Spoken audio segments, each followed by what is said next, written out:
आप सबको मेरा नमस्कार। एक महत्वपूर्ण विषय पर प्रेस वार्ता करने के लिए आपके सामने आई हूं। ये श्री केवी सुब्रमण्यन है, भारत सरकार में चीफ इकोनॉमिक एडवाइजर और भारत सरकार की ओर से नामांकित ईडी में एग्जीक्यूटिव डायरेक्टर आईएमएफ में थे। 2 दिन पहले अचानक मोदी सरकार ने आईएमएफ में भारत के कार्यकारी निदेशक एग्जीक्यूटिव डायरेक्टर को उनके पद से हटा दिया।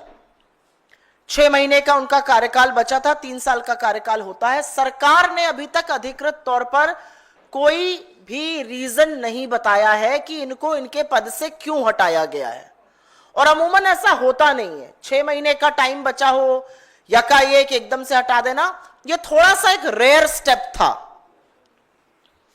आपकी जानकारी के लिए याद दिला दूं, दुरुस्त करा दूं, ये वही केवी सुब्रमण्यन जी हैं जब कोरोना काल के दौरान -24% इकोनॉमी हो गई थी तो ये वी शेप्ड रिकवरी की बात कर रहे थे। ये अलग बात है कि वो वी शेप्ड रिकवरी आज तक नहीं हुई, वो के डब्ल्यू और बहुत सारी चीजें हुई।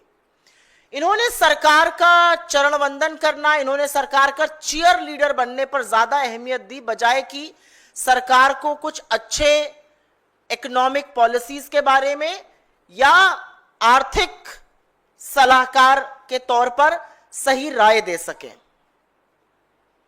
तो ऐसा क्यों हुआ? यकाएक एकदम से इनको क्यों हटा दिया गया? और इसमें जब थोड़ी तफ्तीश की गई, और आपको जो रिलीज दी जाएगी उसके साथ सारे डॉक्यूमेंट्स अटैच कर देंगे हम, ऐसा जबरदस्त घपलेबाजी के चलते हुआ है। सरकारी bank, union bank of India, आप में से तमाम लोगों का खाता हो सकता है उसमें हो, उनके जो इंटरनल डॉक्यूमेंट्स हैं, उनके जो आधिकारिक डॉक्यूमेंट्स हैं जून और जुलाई 2024 के, उसमें से यह पूरी तरह से साफ है कि इन पूर्व मुख्य आर्थिक सलाहकार, फॉर्मर चीफ इकोनॉमिक एडवाइजर और जो इतने समर्पित चीयर लीडर हैं मोदी जी के, उन्होंने एक किताब लिखी थी जो मोदी जी को दे रहे हैं, इंडिया एट 100। इस किताब की 1 नहीं 2 नहीं 2 लाख प्रतियां यूनियन बैंक ऑफ इंडिया ने ऑर्डर करी। 2 लाख कॉपीज इंडिया एट 100 जो कि वो सौंप रहे मोदी जी को। इसकी यूनियन बैंक ने 2 लाख प्रतियां ऑर्डर करी और इसका कुल खर्च करीब करीब 7 करोड़ 25 लाख रुपए था। 3.5 करोड़ रुपए के आसपास एडवांस दे दिया गया। इसमें 1,79,450 1,89,450 प्रतियां पेपर बैग की और करीब 10,500 प्रतियां हार्ड बैग की थी। और इनका जो वितरण था, जो डिस्ट्रीब्यूशन था, वो यूनियन बैंक के जोनल ऑफिसेस, करीब 18 जोनल ऑफिस है पूरे देश में, और उनके रीजनल ऑफिसेस के थ्रू होना था। वो स्टूडेंट्स को दिया जाना था, वो उनके खाता धारकों को दिया जाना था, वो कॉलेजेस में, लाइब्रेरी में दिया जाना था। 2 लाख प्रतियां। आपकी जानकारी के लिए बस इतना बता दूं कि अंग्रेजी की बेस्ट सेलर इंडिया में अगर किसी किताब को कहा जाता है ये बेस्ट सेलर है और वो इंग्लिश में लिखी है तो वो 10,000 प्रतियां बिकती हैं। 2 लाख प्रतियां यूनियन बैंक ने ऑर्डर करी थी, करीब 7.25 करोड़ रुपए पर। ये सारी प्रतियां, जैसा कि मैंने आपको बताया, रीजनल और जोनल ऑफिसेस के थ्रू वितरित होनी थी। एडवांस 3.5 करोड़ दे दिया गया था और जो बाकी पैसा था वो रीजनल ऑफिस को कहा गया कि जो अतिरिक्त खर्चा, जो मिसलेनियस एक्सपेंसेस होते हैं, उसमें आप दिखा दीजिएगा। अब ये भोंडा प्रचार इनका क्यों किया जा रहा है? क्योंकि इन्होंने सरकार की लगातार गलत आर्थिक नीतियों का समर्थन किया है, उसको सही ठहराया है और बड़े ही बेहयाई से पहली की सरकारों को गलत बताया है, उनकी आर्थिक नीतियों पर जबरदस्ती की तीखा टिप्पणी की है। अब इस खुलासे के बाद, ये बहुत ही एम्बैरेसिंग, एक बहुत ही शर्मनाक खुलासा है। 6 महीने बचे थे तो वो अपने पद से हटा दिए गए हैं। ये मोदी जी के बड़े जाने माने भक्त हैं। आपको याद होगा 2019-20 का वो इकोनॉमिक सर्वे जहां पर थालीनॉमिक्स की चर्चा हुई थी। अब इनको कौन समझाए कि 52% दाम तो एक थाली का जो सिर्फ वेजिटेरियन है उसका बढ़ गया है। और जब यह देश बेरोजगारी से और महंगाई से जूझ रहा था तो सरकार, सरकारी बैंक मोदी के चरण वंदन को सही ठहराने के लिए इनकी 2 लाख कॉपीज खरीदी जा रही थी। 7 करोड़ से ज्यादा खर्च हो रहा था। अब इससे कुछ सवाल उठते हैं और वो सवाल आपके माध्यम से इस देश की सरकार से, इस देश के एक सरकारी बैंक से जो कि सरकार के अधीन है, इस देश के वित्त मंत्रालय से पूछने जरूरी है। क्या यह सच नहीं है कि यूनियन बैंक ऑफ इंडिया ने 2 लाख प्रतियां खरीदी?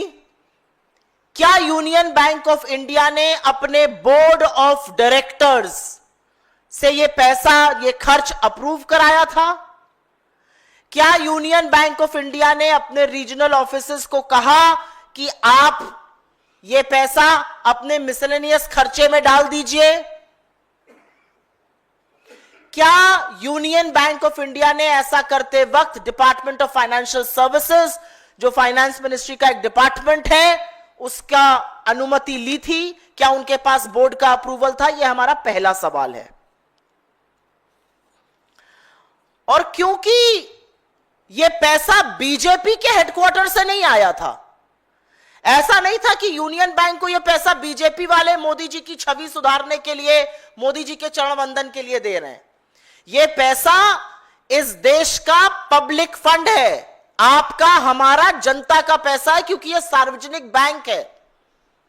तो इसका दुरुपयोग क्यों किया गया और क्या जो धारक करता होते हैं, जो डिपॉजिटर्स हैं, जो जमा करता है, उनको इस बारे में जानकारी थी? और क्या यह जिम्मेदारी नहीं थी बैंक की, अंडर द फिड्यूशरी रिस्पॉन्सिबिलिटी, कि वो ऐसा ना करें, लोगों के पैसे को सुरक्षित रखें?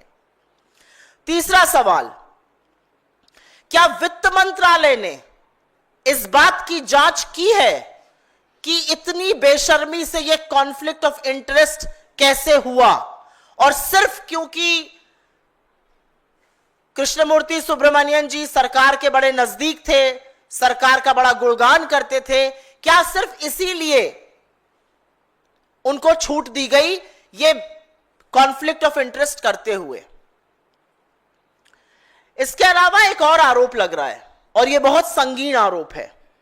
आरोप है कि यूनियन बैंक ऑफ इंडिया की एमडी और सीईओ सुश्री मणि मेखलाई, जिनका जून 2025 में एक्सटेंशन होना है, उन्होंने इस एक्सटेंशन के लिए क्या यह अपरोक्ष रिश्वत दी गई है? क्या उनके जानकारी में यह सब हुआ है? क्योंकि जितनी ज्यादा किताबें बिकेंगी उतनी ज्यादा रॉयल्टी राइटर को मिलती है। इसके बिकने से करीब 90-92 लाख रुपए की उनको रॉयल्टी मिलती। तो इस बात का जवाब कौन देगा कि अपरोक्ष रूप से उनको फायदा क्यों पहुंचाया गया, स्पेशली जब एक्सटेंशन का मामला चल रहा था? और अंतिम सवाल यह है कि क्या वित्त मंत्री निर्मला सीतारमण जी इस लेन देन पर कोई सफाई देंगी? पीएमओ इसमें किस हद तक और क्यों संलग्न था, इस बात का जवाब हमें कौन देगा? आपकी जानकारी के लिए बता दूं कि 4 मई को ऑल इंडिया यूनियन बैंक्स की जो एम्प्लॉय एसोसिएशन है, उसने अपने एमडी और सीईओ को इसकी जांच करने के लिए चिट्ठी लिखी है और बोला है कि पब्लिक फंड की बर्बादी ऐसे कैसे हो सकती है। और मैं आगे बढ़ने से पहले एक चीज जरूर यहां बताना चाहती हूं, क्योंकि आप सब एटीएम इस्तेमाल करते हैं, आप लोग तो प्रबुद्ध लोग हैं, अमीर लोग हैं। इस देश के बहुत सारे ऐसे लोग हैं जो मिनिमम बैलेंस नहीं रिटेन कर पाते हैं, जो 5,000 10,000 जो मिनिमम बैलेंस होता है वो नहीं रख पाते हैं। उनके लिए 2 जून की रोटी इकट्ठा करना इस समय मुश्किल है। सरकारी बैंकों ने, क्योंकि ये दिखाता है कि पहुंच वाले लोगों के लिए, चरण वंदन करने वाले लोगों के लिए, केवी सुब्रमण्यन जैसे लोगों के लिए क्या रुख है, अडानी जी के लिए क्या रुख है और आम जनता के लिए क्या रुख है। 2023-24 में सरकारी बैंकों ने करीब 2,300 करोड़ रुपए इकट्ठा किए, सिर्फ और सिर्फ मिनिमम बैलेंस पे पेनल्टी लगाकर। और उसमें इसी यूनियन बैंक ने 126 करोड़ रुपए इकट्ठा किए। ये वो दो आंखें हैं, एक जिनकी आंखों की पुतली केवी सुब्रमण्यन जैसे लोग हैं, अडानी जैसे लोग हैं, और दूसरी वो आंख जिसमें देश की जनता है और उनसे वसूली की जाती है, उन पर डाका डाला जाता है। आपको याद होगा, और ये अंतिम बात कहकर अपनी बात खत्म करती हूं, आपको याद होगा दिसंबर 2024 में नेता विपक्ष श्री राहुल गांधी जी ने ट्वीट किया था और कहा था कि मोदी सरकार ने सार्वजनिक क्षेत्र के बैंकों को जनता की जीवन रेखा जो है उनको केवल अमीर और शक्तिशाली लोगों के लिए पालतू साहूकार बनाकर रख दिया है। मेरा मानना है, हम सबका मानना है, उन्होंने बिल्कुल सही कहा था। यह 100% सच बात है, क्योंकि ऐसे तमाम उदाहरण हैं। केवी सुब्रमण्यन एक उदाहरण है जिनका जबरदस्त कॉन्फ्लिक्ट ऑफ इंटरेस्ट, वो चीफ इकोनॉमिक एडवाइजर, वो आईएमएफ में एग्जीक्यूटिव डायरेक्टर, उनकी किताबें सरकारी बैंक खरीदकर 1 नहीं 2 नहीं 2-2 लाख प्रतियां खरीदकर वितरण करवा रहा है। पैसा उनकी जेब में जाएगा क्योंकि रॉयल्टी उनको मिलेगी। ऐसे तमाम उदाहरण हैं। जो सरकार की बातें करेगा, जो उनका भोपू बनेगा, वो तमाम सलाहकारों पदों पर, तमाम भक्त जो हैं वो महत्वपूर्ण पदों पर बिठाए जाएंगे। आरएसएस के तमाम विचारक बड़े बड़े पदों पर आसीन किए जाएंगे। और यह सच है कि मोदी जी ने पिछले 11 साल में अपनी छवि चमकाने वालों को, अपना चरण वंदन करने वालों की एक भक्तों की और एक ट्रोलों की मंडली बनाई है, और उनको इसी तरह से फायदा पहुंचाया जाता है। असलियत यह है कि चाहे वो राष्ट्रमित अडानी हो या आर्थिक तर्क ना देने वाले, मोदी जी के मन की बात करने वाले केवी सुब्रमण्यन हो, उन सब के लिए नए भारत में, अमृतकाल में भ्रष्टाचार के नए आयाम लिखे जा रहे हैं। लेकिन क्योंकि आईएमएफ की बात कर रही हूं, एक अंतिम बात यहां पर करनी जरूरी है, आईएमएफ से रिलेटेड है। पाकिस्तान ने आईएमएफ से करीब 1 अरब से ऊपर का डॉलर का कर्ज मांगा, 1.3 अरब डॉलर का कर्ज मांगा। कांग्रेस ने 29 अप्रैल को ही यह कहा था, जयराम रमेश जी ने ट्वीट किया था, स्टेटमेंट दिया था और कहा था कि भारत सरकार को इसका कड़ा विरोध करना चाहिए। खबरें हैं कि आईएमएफ से पाकिस्तान के कर्ज और फंडिंग की समीक्षा की हमने जो मांग की थी वो भारत सरकार जरूर उठाए, और पाकिस्तान जो भारत विरोधी ताकतों को पनाह देता है, जो आतंकियों को शरण देता है, जो भारत विरोधी गतिविधियों में संलग्न रहता है, उसको यह लोन किसी भी तौर पर ना मिले। 1.3 बिलियन डॉलर का यह लोन। मैं just for the benefit of the non-Hindi speakers, I will make a very brief statement in English on the same matter. This is KV Subramanian, the former chief economic advisor in the government of India. He was India's representative as the executive director at the IMF. About 2 days back, his tenure was abruptly cut short. He was terminated. His tenure was terminated 6 months before it was going to end. And the government has given no possible explanation whatsoever that why was his tenure prematurely terminated. You must remember, he's the same man who, when the economy shrunk by over 24% during COVID, was talking about a V-shaped recovery, one that never happened. Now it comes to light in a very, and we are speaking on the basis of documents that we have seen and documents that we will be sharing with you. It has now come to light that a public sector bank, the Union Bank of India, was made to buy 2 lakh copies of his book, India at 100, one that he's seen here presenting to Mr. Modi, at a cost of 7 crore 25 lakh rupees. 3.5 crore of which was already paid in advance. These copies were to be distributed by the zonal and the regional offices of the Union Bank of India. The regional offices were told, because 3.5 crore had already been paid, the rest of the money should be listed under the miscellaneous expenses of the bank's regional offices. These were supposed to be distributed to students, to deposit holders, to colleges, to libraries. Why on earth was Union Bank of India incurring this cost is something that remains unexplained. The reality is that the cost of this blatant propaganda was not borne by the BJP coffers. It was coming from the tax-paying citizens of this country. It was coming from the common people of this country. It was coming from the deposit holders of the Union Bank of India. and which is perhaps why an embarrassed government had no choice but to terminate him as the IMF executive director 6 months before his term was to end.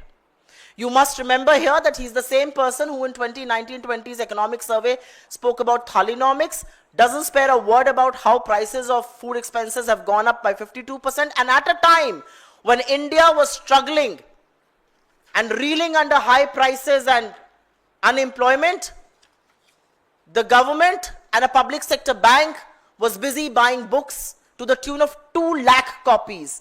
The English bestsellers in India are the ones that sell 10,000 copies.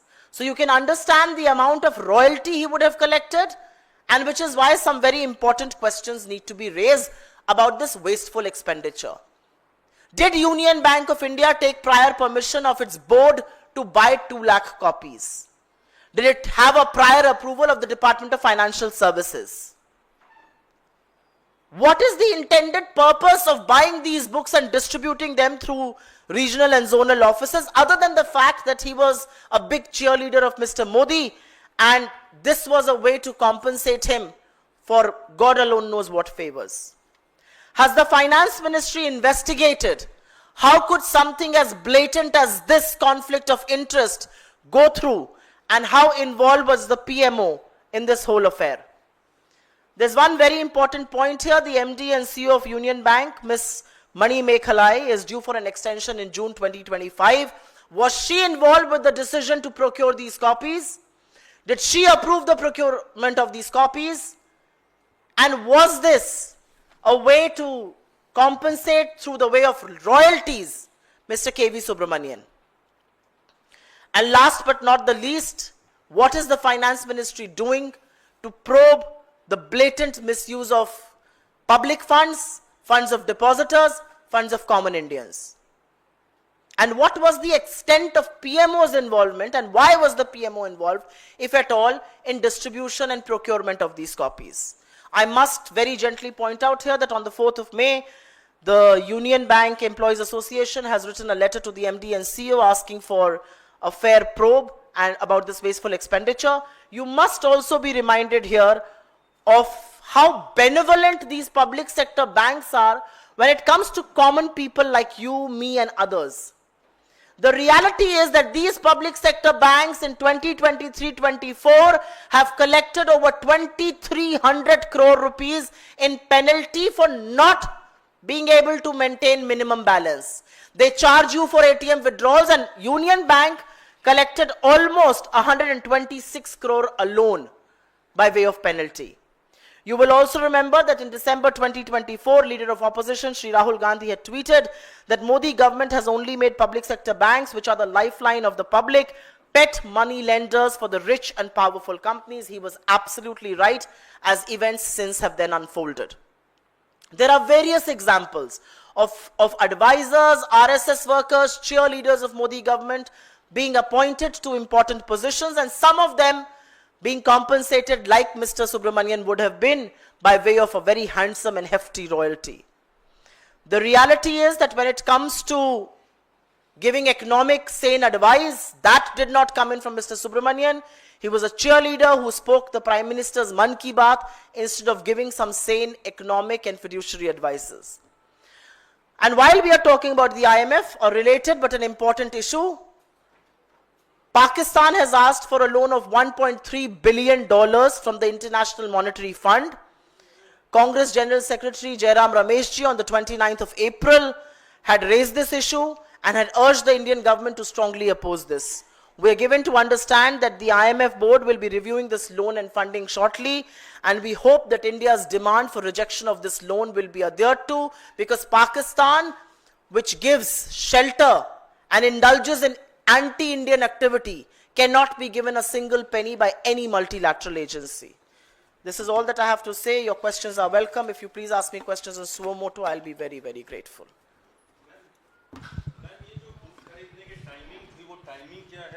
तब वो वहाँ IMF में ही थे? जी हाँ, ये जून अब आपको जो हम अपने साथ प्रेस रिलीज के साथ जो डॉक्यूमेंट शेयर करेंगे, जून 2024 में ये चिट्ठियां लिखी जा रही थी और किताबें खरीदने की बात की जा रही थी। जून 2024 में, जुलाई 2024 में आधा एडवांस दिया जा चुका था और बाकी पैसा रीजनल ऑफिसर्स को बोला गया था आप अपने मिसलेनियस एक्सपेंसेस जो अतिरिक्त खर्चा दिखाते हैं उसमें दिखा दीजिए और ये किताबें खरीद कर बांटिए। ये किताबें क्यों खरीदी जा रही थी, इसमें ऐसा क्या लिखा हुआ है, ये केवी सुब्रमण्यन की किताबें कॉन्फ्लिक्ट ऑफ इंटरेस्ट इतना जबरदस्त है, इस पर सवाल उठाना जरूरी है।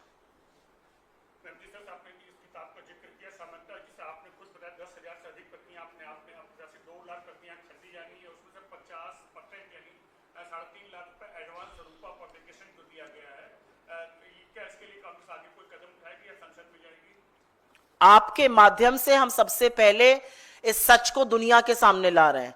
आपके माध्यम से हम सरकार से सवाल पूछ रहे हैं। आपके माध्यम से हम ये बताने की कोशिश कर रहे हैं कि एक व्यक्ति जो आईएमएफ में 3 साल के लिए था उसको एकदम से अब्रप्टली उसका टर्म खत्म किया गया, लेकिन इस देश को नहीं बताया गया कि ऐसा क्यों हुआ। और अब पता चलता है ऐसा क्योंकि एम्बैरेसिंग डिटेल्स आ गए थे बाहर, क्योंकि भ्रष्टाचार में ये पूरी सरकार लिप्त है। अदने से अदना इनका नेता और परोक्ष ऊपर बैठे हुए मोदी जी और अडानी जी पूरी तरह से भ्रष्टाचार में लिप्त हैं। और ये भ्रष्टाचार का नहीं तो और किस चीज का उदाहरण है, आप मुझे बताइए।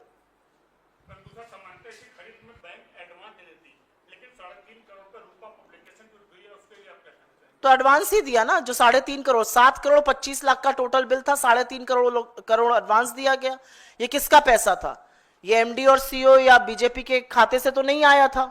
ये पैसा डिपॉजिटर्स का है, ये पैसा पब्लिक फंड है, वो पब्लिक सेक्टर बैंक है। पब्लिक सेक्टर बैंक में फंड इन्फ्यूजन किया जा रहा है और यहां पर ये फंड से बाबुओं की किताबें खरीद कर बेची जा रही हैं। ये कैसे किसी तरह से माना जा सकता है? ये कैसे स्वीकार किया जा सकता है?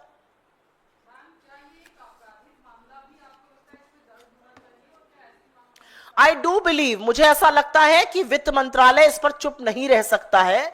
डिपार्टमेंट ऑफ फाइनेंशियल सर्विसेज जो उसका एक डिपार्टमेंट है, जैसे कि डिपार्टमेंट ऑफ इकोनॉमिक अफेयर्स होता है, रेवेन्यू होता है, एक्सपेंडिचर होता है, वैसे डीएफएस उसका जो बैंकिंग डिवीजन है उसको इस मामले में प्रोब करनी चाहिए, जांच करनी चाहिए और सार्वजनिक करना चाहिए कि क्या ऐसी कोई जांच की गई। इतनी बड़ी बात हुई है, आपने उनका टर्मिनेट किया है 6 महीने पहले, आप इस देश को क्यों नहीं बताते कि आपको जांच में और क्या पता चला? अभी तो यूनियन बैंक की बात पता चली है, हमें क्या पता और बैंक भी ये कर रहे थे।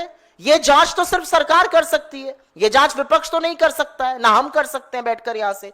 ये जांच सरकार कर सकती है और सरकार को बताना पड़ेगा, क्योंकि ये सब लिस्टेड कंपनीज हैं। यहां पर टैक्स पेयर्स का फंड है, ये पब्लिक फंड है। यहां पर जो अगर कैपिटल इन्फ्यूजन होता है पब्लिक सेक्टर बैंक्स का तो वो कंसोलिडेटेड फंड ऑफ इंडिया से होता है। तो ये एक एक पैसा, एक एक पाई का हिसाब देना होगा और बजाय हिसाब देने के सरकार ने चुपचाप से उनका टर्म खत्म कर दिया। टर्म बाद में खत्म करिए आप पहले ये बताइए हमें कि असलियत क्या है, कितना भ्रष्टाचार हुआ है और कितने बैंकों ने किताबें खरीदी हैं। अभी मामला सिर्फ यूनियन बैंक का सामने आया, क्योंकि दस्तावेज थे इसलिए हम उसका नाम लेके बोल रहे हैं। मैम, आपने कहा कि इसके अलावा भी ना जाने कौन कौन से बैंक्स में ऐसा हुआ होगा। आप चाहेंगी कि सरकार कोई पॉलिसी बनाए, कुछ चेक्स एंड बैलेंसेस लेकर आए ताकि जो पब्लिक फंड्स हैं वो मिसयूज ना हो सके? मुझे लगता है ये बहुत बड़ा कॉन्फ्लिक्ट ऑफ इंटरेस्ट है। मुझे लगता है कि अभी तक हम राष्ट्रमित अडानी और नेताओं का देख रहे थे, अब बाबुओं का भी देख रहे हैं। बाबू लोग भी अपनी किताबें छपवा रहे हैं और किताबें छपवा कर उसी सरकार को बेची जा रही है। वो सरकार फ्री में लोगों को बांटेगी, रॉयल्टी कोई वो गवर्नमेंट ऑफ इंडिया को तो देंगे नहीं। वो ये तो नहीं कहेंगे कि बेरोजगारों के खातों में पैसे डाल दो, महिलाओं के खाते में पैसे डाल दो, पीड़ितों को पैसे दे दो, किसानों की एमएसपी कर दो। इसके लिए तो पैसा नहीं, पैसा तो उनके बटुए में जा रहा है। रॉयल्टी जब आएगी तो वो तो केवी सुब्रमण्यन के पास जा रही है। केवी सुब्रमण्यम एक नया पैसा तो आपको नहीं दे रहे हैं और ना इस देश की जनता को दे रहे हैं। तो बिल्कुल सरकार को एक चेक्स एंड बैलेंसेस, जिस तरह से इस किसी भी चीज का मिसयूज ना हो सके। क्योंकि हमें तो एक बाबू का पता चला है, कितने बाबुओं ने काम किया हमें क्या पता। आजकल बड़ा ट्रेंड भी है ना मोदी जी के चरण वंदन में किताबें लिखने का। पता नहीं वो चरण वंदन वाली किताबें कहां कहां खरीदी जाती हैं, कौन कौन खरीदता है, कितने पैसे से खरीदी जाती है। इसके तो साक्ष्य मौजूद थे और सरकार के सामने साक्ष्य आ गए थे, सार्वजनिक हो गई थी ये चीजें, इसलिए सरकार को एक्शन लेना पड़ा। कोई और सवाल? या on what? Ma'am, today Congress President Mr. Mallikarjun Kharge has given a big statement saying that there were intel inputs to the Prime Minister, and that's the reason why he has cancelled his visit to Jammu Kashmir. Now, the BJP is saying that these are all the baseless allegations, and if it will be proven wrong, then he should give an apology to the country. सर्वप्रथम तो मैं पहलगाम आतंकी हमले के बारे में यह कहना चाहती हूं कि आज 14 से 15 दिन हो गए और मुझे इस बात का दुख है कि शहीद के परिवार के साथ, शहीद की पत्नी के साथ भेड़िए की खाल ओढ़कर लोगों ने क्या क्या किया। नेता प्रतिपक्ष राहुल गांधी जी आज करनाल गए और शहीद विनय नरवाल जी के परिवार से, उनकी पत्नी से मिले, उनको ढांढस बंधाया, उनको विश्वास दिलाया कि यह देश उनके साथ है। इससे पहले वो शहीद शुभम द्विवेदी जी के परिवार से भी मिले थे। इसके पहले वो कश्मीर भी गए थे और वहां पर घायलों से अस्पताल में मिले थे और लोकल लोगों से मिलकर उनकी समस्या, उनका दर्द समझा था और उनको भी हिम्मत दिलाई थी। श्री मल्लिकार्जुन खड़गे जी जो हमारे अध्यक्ष हैं, उन्होंने वही कहा है जो सरकार ने कहा है। सर्वदलीय बैठक में सरकार ने माना था कि चूक हुई है। 14 दिन हो गए, ये पूरा देश आक्रोशित है, उद्वेलित है और देश चाहता है कि ऐसा सबक सिखाया जाए देश विरोधी ताकतों को कि उनकी रूह कांप जाए। मुझे लगता है जो खड़गे जी कह रहे हैं वो देश की अभिलाषा है। कल आपके जैसे प्रबुद्ध पत्रकारों ने तमाम टीवी चैनल और अखबार में यह खबर छापी थी कि सुरक्षा के लोगों ने बताया इंटेल थी। यही तो बोल रहे हैं खड़गे जी। बहुत धन्यवाद आप लोगों का।